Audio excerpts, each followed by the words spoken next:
नमस्कार, मी Chetan Taksale, Softtech solution and services Pune. Sir, आज आपण बघणार आहोत कोहामधून QR कोड कसे जनरेट करायचे आहेत. बारकोड आपण नॉर्मली पुस्तकांना लावत असतो. बारकोडिंग म्हणजे आपण बारकोड जनरेट करून पुस्तकांना किंवा आपण मेंबर कार्डवर लावत असतो आणि इश्यू रिटर्नच्या वेळेस वापरत असतो. तसेच आता QR कोड जर पुस्तकांना आणि मेंबर कार्डला जर आपल्याला लावायचा असेल तर कसा बारकोड हा QR कोड हा कोहामधून जनरेट होतो हे आपण बघूया. सो कॅटलॉगिंग या मॉड्यूलमध्ये सर्वात प्रथम आपल्याला जायचं आहे. इथेच आपल्याला बारकोड जनरेट सुद्धा होतात आणि QR कोड सुद्धा इथे जनरेट होतो. सो आता आपल्याला कॅटलॉगिंगमध्ये गेल्यानंतर इथे आपल्याला ऑप्शन येईल बारकोड इमेज जनरेटर नावाचं. बारकोड इमेज जनरेटर या ऑप्शनमध्ये गेल्यानंतर तुम्हाला इथे बारकोड टाईपचा ऑप्शन येते. बारकोड टाईपमध्ये इथे तुम्हाला QR कोडचा ऑप्शन येते.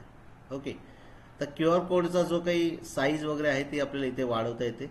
ओके, त्यानंतर इथे टेक्स्ट URL और बारकोड, एखादा टेक्स्ट असेल ते पण आपल्याला जनरेट करून देईल, URL जनरेट करून देईल आणि बारकोड म्हणजे ॲक्सेशन नंबर जर आपल्याकडे असेल तर आपल्याला तो त्या ॲक्सेशन नंबरच्या अगेन्स्ट आपल्याला बारकोड QR कोड आपल्याला जनरेट करून देणार आहे. बघा, अशा पद्धतीने QR कोड इथे तो जनरेट करून देईल आणि साईज तुम्हाला जर ती वाढवायची असेल त्याची तर आपण साईज जी आहे ती इथे वाढवू शकतो. हे बघा, ही साईज इथे वाढली आहे. ओके, सो अशा पद्धतीने याला सेव्ह करू शकता तुम्ही. सेव्ह करून तुम्ही त्याची प्रिंट घेऊ शकता.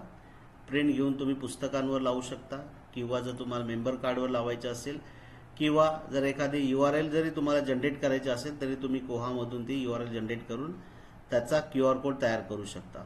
ओके, सो अशा पद्धतीने कोहाच्या माध्यमातून तुम्ही QR कोड सुद्धा जनरेट करू शकता आणि तो QR कोड तुम्ही तुमच्या रेग्युलर ग्रंथालयाच्या वेगवेगळ्या कारणांमध्ये वापरू शकता. सो तुम्हाला हा व्हिडिओ आवडला असल्यास नक्कीच आमच्या चॅनलला लाईक, शेअर आणि सबस्क्राईब करायला विसरू नका. Thank you so much.